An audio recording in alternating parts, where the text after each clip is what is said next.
नमस्कार बच्चों, स्वागत है आपका अपने यूट्यूब चैनल हरियाणा सेंट्रल पर। देखिए भाई, कल जो हम बात कर रहे थे, मैंने कल भी बोला था शाम को कि एक विस्तृत एक मुद्दा है, उस पर हम वीडियो बनाएंगे। उससे पहले जो आपका ग्रुप डी का जो इन्होंने सिटी अलॉटमेंट जारी किया था वो स्टार्ट नहीं हो पाया है। आज शाम तक हो पाएगा क्योंकि टेक्निकल फॉल्ट है आपका, और बच्चे ज़्यादा हैं, 11 लाख के करीब बच्चे हैं।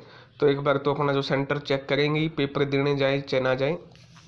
तो उस वजह से शायद उसको मतलब क्या है, गंभीर चोटें आई हैं पोर्टल को, और वो गंभीर चोटों को ठीक करने में मरहम पट्टी लगाने में टाइम लगेगा, तो उसको आपको इंतज़ार करना पड़ेगा। दूसरी जो चीज़ है आपकी, जो कल आपका बताया गया था कि आपका जो पोर्टल है वो प्रेफरेंस पोर्टल जो है आपका, वो बिना ओटीपी के खुल रहा है। तो वही भाई, डाक के 3 पात, इन्हें कुछ इनके बस की बात नहीं है। कमीशन का तो मतलब क्या है ना, जो दड़ा हो लिया जमा वो हो लिया। जब इनको पता है, जो पहले प्रेफरेंस भरवाई थी आपने, उसमें भी आपने ओटीपी नहीं दिया था, 2 दिन बाद बवाल कटाया था, उसके बाद ओटीपी आपने डाला। मतलब चाहते क्या हो? चाहते ये हो कि कोई प्रेफरेंस का, असल में तो इनने ये सोचा कि प्रेफरेंस का कोई महत्व ही नहीं है। कोई किसी का देख के आपका प्रेफरेंस भर देगा, और फिर उसे ना फिर कहोगे FIR कटवा के लेके आओ और जमा करवाओ। शर्म आनी चाहिए यार। मतलब इतनी हर बात बतानी पड़ेगी। हर बात को आपने यूट्यूब पर वीडियो बना के बताओ, हर बात को आपने एप्लीकेशन लिख के बताओ, हर बात आपने कोई व्हाट्सएप मैसेज करके बताओ, उसके बाद आप जाके गलती ठीक करोगे। तो बड़ा मतलब तुम सबके सामने है भाई। क्या ही करें, मतलब इनका जीमा ही को नहीं भर्ती करने की, बिना OTP का फेंक दे दिया पोर्टल ओपन की सिस्टम चल गए। और दूसरा चीज़ मामले आई है, जिन्होंने पहले एक्नॉलेजमेंट भर दी थी, अब उनकी एक्नॉलेजमेंट नहीं दिखा रहा है अपलोड हुई। ठीक है, अब इन हो सकता है उसमें, हालांकि इस नोटिस में क्या लिखा हुआ है, अब इन्होंने क्यों किया मुझे मैं समझ, इसमें ये लिखा हुआ है कि the candidate who have already filled their preference need not to submit any fresh preference. उनको फ्रेश प्रेफरेंस भरने की कोई भी रिक्वायरमेंट नहीं है जिन्होंने भर दी है। ठीक है, इन्होंने लिखा हुआ है नोटिस में, तो ये कोई दिक्कत घबराने वाली बात नहीं है। जिनकी प्रेफरेंस पहले भरी जा चुकी है वो दोबारा भरने की कोई जरूरत नहीं, क्योंकि आपके पास नोटिस में लिखा हुआ है कि उनकी प्रेफरेंस आ चुकी है हमारे पास, उनको भरने की जरूरत नहीं है। ठीक है, फिर भी एक बार भाई, अगर दोबारा ही अपलोड करवा रहा है तो अपलोड करने में तो कुछ जाता नहीं, एक्नॉलेजमेंट अपलोड कर दो, दोबारा कर दो, 1-2 मिनट लगेंगी, उसमें कोई गंभीर मसला तो है नहीं। और उससे बड़ा गंभीर जो मसला इन्होंने अब खड़ा किया है वो आपको समझने की बड़ी ज़रूरत है। If a candidate does not fill the preference, अगर कोई कैंडिडेट प्रेफरेंस ही नहीं भरता है, and upload sign acknowledgement then, और साइन एक्नॉलेजमेंट अपलोड कर देता है। पहली बात तो मेरी ये समझ में नहीं आ रही, बिना प्रेफरेंस के साइन एक्नॉलेजमेंट कैसे अपलोड हो सकता है? अगर तुम्हारे महान बुद्धिजीवियों को ये बात समझ में आए तो मेरे को बताना कमेंट में कि बिना प्रेफरेंस भरे एक्नॉलेजमेंट कैसे अपलोड हो सकती है। नंबर 1 बात। Then allocation shall be made by the commission as per the criteria evolved in this regard. इस चीज़ का मतलब मैं समझ नहीं पाया, पहले भी मैंने पूछा था।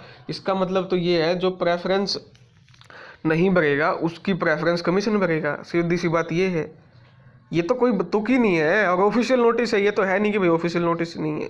If candidate does not fill the preference and upload signed acknowledgement, ये क्या बोल रहे हो तुम? कौन से सस्ते नशे करके बैठे हो? पता ही नहीं है कि, अरे भाई साहब, जब एक्नॉलेजमेंट कब फिल होगी? जब तुम प्रेफरेंस चूज कर लोगे, जब है तो वो फोटो निकलेगा, या बिना उसका फोटो निकल जाएगा वो। जैसे तुमने प्रेफरेंस भरी, उसके नीचे वो आओगा पेज, 2 पेज आऊंगे, उसके नीचे यहाँ साइन करने का, तभी तो आओगा। बिना प्रेफरेंस भरे कैसे एक्नॉलेजमेंट अपलोड हो सकती है यार? ये कमाल की बात कर दी इन्होंने। If does not fill the preference, और साथ में कह रहे कि हम प्रेफरेंस भरेंगे, इसका मतलब तो किस किस की प्रेफरेंस भरोगे? हमको क्या पता कि बिना एक्नॉलेज, आप ये कह क्यों गए हो कि उनको अपलोड साइंड एक्नॉलेजमेंट?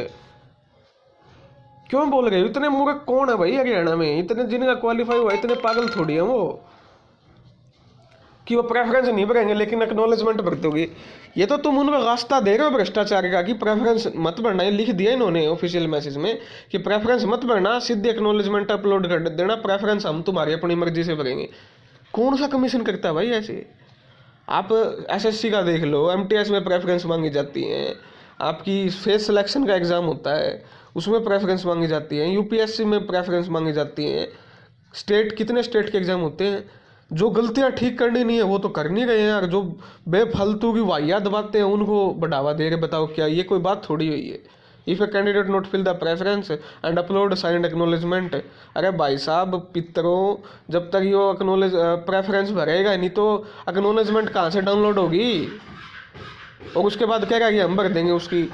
साहब इसका मतलब क्या है, एक 50 ने अभी तक भरा है, 20,000 और भर लेंगे, 170, ठीक है।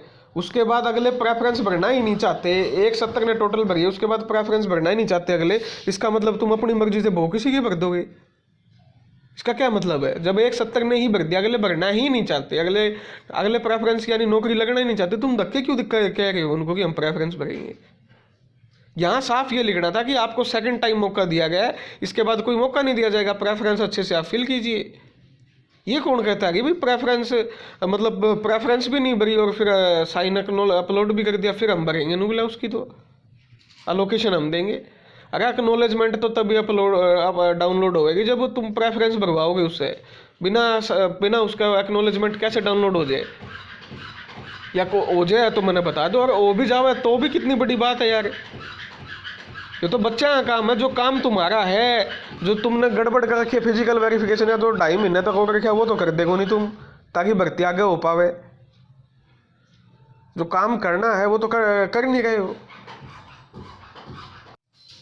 तो जो काम करना है वो काम आपको करना चाहिए। पता नहीं कि ये पॉइंट पे आप अपनी राय दीजिए, मैं इस पॉइंट पे आपकी राय समझना चाहता हूँ। कोई भी बच्चा हो अपना पॉइंट ऑफ व्यू रखिए कि भैया आपकी नज़रों में ऐसा क्यों इन्होंने किया हो सकता है, ठीक है, सोच समझ के, ये मूर्खता से नहीं, कभी आँख मूझ के कुछ भी लिख दो, सोच समझ के, क्योंकि ये गंभीर विषय है, ये आपका होना नहीं चाहिए। जब आप 2-2 बार मौके दे रहे हो, या तो 1.5 लाख बालक पागल नहीं है भाई, ये 1.5 लाख पागल ही है जिन्होंने पहली ही बार कहते ही प्रेफरेंस आपकी आराम से अच्छे से प्रेफरेंस भर दी। फिर तो ये 1.5 लाख बच्चे पागल है जिन्होंने प्रेफरेंस भरी है। इसका कोई तुक नहीं है, इसका मतलब आप भ्रष्टाचार ये बड़े बड़े दरवाजे खोल रहे हो, और ये बात चरितार्थ कर रहे हो कि हमने 56-57 में भ्रष्टाचार किया है ग्रुप में, ठीक है। बाकी आप अपनी राय दीजिए इस पॉइंट पे, बड़ा गंभीर मसला है। और दूसरी चीज़ भाई, आज 11 अक्टूबर है, कैबिनेट की बैठक है, ठीक है। कुछ बातें हम भी दे के आए थे लिख के वहाँ मुख्यमंत्री के पास, अगर वो उस बात पे सोचें, कल हिसार भी थे मुख्यमंत्री, यहाँ तो नहीं मिलने दिया गया, लेकिन वही है, जिसको मिलना था वो तो मिल के आया ही है। तुमको तो लगेगा कि नहीं मिलने दिया गया, लेकिन जिसको मिलना था वो मिल के आया। बताया गया है कि मतलब मुख्यमंत्री साहब को कुछ बातों का पता नहीं है, पता कि कुछ क्या, सारी ही बातों का नहीं पता साहब को। तो हालांकि बातें गई है वहाँ, ठीक है, समझा के आए कि भाई आपको भी भाजपा को भी फायदा होगा, जिसको समझाना था। मैं नहीं था भाई, कभी मेरे को सोचो कि मैं समझा गया हूँ, बहुत मतलब मैसेज आपका था वो जा चुका है कि भाजपा को भी फायदा होगा, आप सभी इन बच्चों को एग्जाम में बैठने का मौका दिया। और ये भी बताया गया है मुख्यमंत्री को, अब तो 1.5 लाख बच्चे हैं, ठीक है, अब तो ज़्यादा बच्चे भी नहीं हैं।